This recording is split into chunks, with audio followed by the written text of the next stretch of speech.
Olá! Nesta aula nós vamos ver sobre a crise da República Oligárquica. Em 1919, Epitácio Pessoa assumiu o cargo de presidente do Brasil.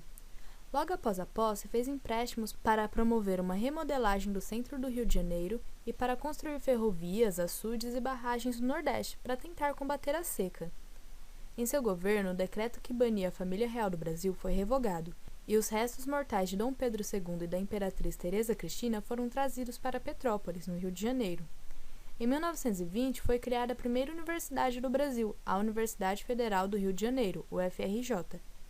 Em 1922, foi feita uma exposição comemorativa do centenário da independência, cujo objetivo era apresentar as riquezas do país e atrair investimento estrangeiro. Na década de 20, o domínio das oligarquias começou a declinar. A forma de organização do Estado passou a ser contestada pela classe da burguesia industrial, que vinha crescendo. Eles reivindicavam mais participação política. O operariado e as camadas médias também eram classes em constante crescimento, que também andavam se organizando em prol das leis trabalhistas, contra a inflação e os altos impostos. Todos esses problemas vinham sendo reflexos das medidas da valorização do café. A Semana da Arte Moderna e o tenentismo são dois exemplos da mobilização que ocorreu nesse período. A Semana da Arte Moderna aconteceu em São Paulo entre os dias 11 e 18 de fevereiro de 1922. Contou com diversos participantes, como os pintores Aunita Malfatti, Tarsila do Amaral e Edi Cavalcanti, os escritores Mário de Andrade, Menotti Delpitia, Graça Aranha, Manuel Bandeira e Oswald de Andrada, e o escultor Victor Brecheret. O modernismo no Brasil foi uma resposta às mudanças de pensamento que o meio artístico vinha presenciando após a Primeira Guerra Mundial. Apareceram novos estilos como futurismo, expressionismo, cubismo e dadaísmo. A população no geral tinha mais acesso ao cinema, ao rádio, a automóveis e outros bens de consumo. Para os artistas brasileiros, o modernismo seria um meio de romper com os padrões europeus e também para criticar a situação política do momento e a sociedade burguesa. Temas e aspectos nacionais foram exaltados, como os indígenas, que nesse momento deixaram de ser romantizados e passaram a ter valor por possuírem um caráter mais realista. Outro aspecto da valorização da cultura nacional foi o Manifesto Antropofágico, de Oswald de Andrada, em que ele propunha não o completo descarte dos padrões clássicos, mas sim uma assimilação, como se essa fosse deglutida e digerida junto com a cultura brasileira. Isso tornaria uma outra coisa. A linguagem na literatura começou a ser mais informal, para atingir um público maior. O movimento foi duramente criticado tanto por jornais conservadores quanto por outros artistas e intelectuais. Tanto é que só adquiriu importância depois de muito tempo. Após o aumento da industrialização, a classe operária, que também aumentou, passava por diversas dificuldades e formava algumas organizações para se ajudarem. Os ideais anarquistas e socialistas, de certa forma, disputavam importância nessas organizações. Após a Revolução Russa, os trabalhadores passaram a se discutir se havia necessidade de formar aqui no Brasil um partido semelhante ao responsável pela Revolução. Discutia-se também se ele teria cunho anarquista ou socialista. Com o passar do tempo e fruto dessas discussões, em 1922 foi fundado o Partido Comunista Brasileiro, com 73 filiados, sendo os líderes do partido Astrogildo Pereira, Leônidas de Rezende e Cristiano Cordeiro. O movimento tenentista veio com a insatisfação de oficiais mais novos e de baixa patente que reivindicavam um papel mais importante politicamente. Eles criticavam diversas características da política brasileira, como a corrupção, as fraudes eleitorais, o voto de cabresto e o domínio das oligarquias na política.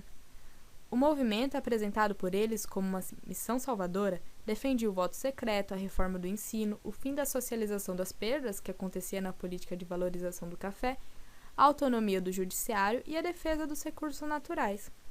Eles acreditavam que essas reformas só seriam possíveis mediante um poder central forte e autoritário. Durante o processo eleitoral que escolheria o sucessor de Epitácio Pessoa, o candidato Arthur Bernardes foi difamado pelo jornal carioca Correio da Manhã.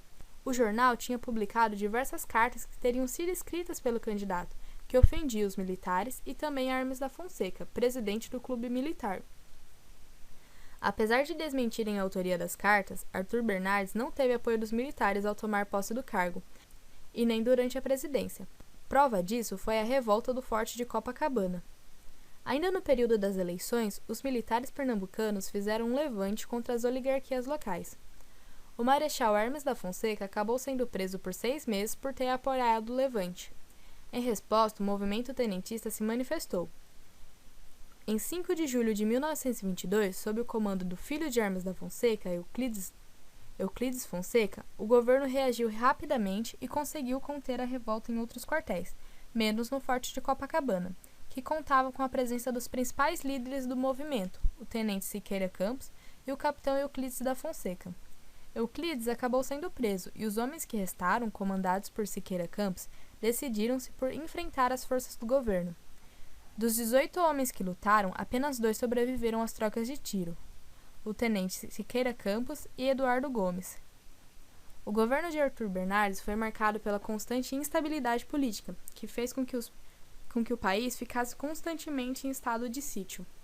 Em 1923, no Rio Grande do Sul, aconteceu a Revolução Libertadora de 1923, que também foi uma reação às oligarquias locais dominantes, principalmente contra Borges de Medeiros, que se aproveitava da Constituição Gaúcha ao se reeleger inúmeras vezes. Após muitos conflitos, firmou-se o Pacto de Pedras Altas, que retirou a possibilidade da reeleição ilimitada da Constituição Gaúcha. Em 5 de julho de 1924, os generais Isidoro Dias Lopes e Miguel Costa e os tenentes Joaquim Juarez Távora e Eduardo Gomes lideraram rebeldes para a tomada da cidade de São Paulo. Eles ocuparam a cidade durante 22 dias. Exigiam que Arthur Bernardes saísse do poder, que fosse feita uma nova Constituição e exigiam também o voto secreto.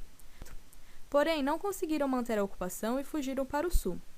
No Paraná, eles se encontraram com os rebeldes da Revolução do Rio Grande do Sul e formaram a Coluna Prestes. O capitão Luiz Carlos Prestes foi o comandante da Divisão Gaúcha e o chefe do Estado-Maior da coluna, dando a ela o seu nome. O tenente Juarez Távora assumiu o comando da Frente Paulista.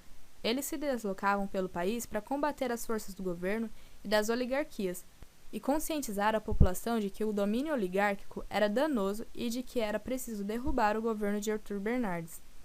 Eles conseguiram muitos adeptos, mas também muitos inimigos, com um número de participantes bastante variado. Em fevereiro de 1927, eles se retiraram para a Bolívia e a coluna acabou se dissolvendo. Restaram cerca de 6.000 homens, em situação de miséria, fome e assolados pela cólera. Em 1926, Washington Luiz assume a presidência. Seu objetivo era pacificar o país. Para isso, suspendeu o estado de sítio. Ele procurou concentrar o poder em suas mãos. E também adotou várias medidas repressivas, como a Lei Celerada, em que as atividades políticas e sindicais, principalmente as ligadas ao comunismo, deveriam ser reprimidas, pois eram consideradas prejudiciais à ordem pública. Para conter a inflação, ele quis trocar a moeda R$1.000 pelo cruzeiro. Porém, a crise de 1929 o impediu. O Brasil foi duramente atingido pela crise, já que os Estados Unidos eram os principais consumidores do café brasileiro.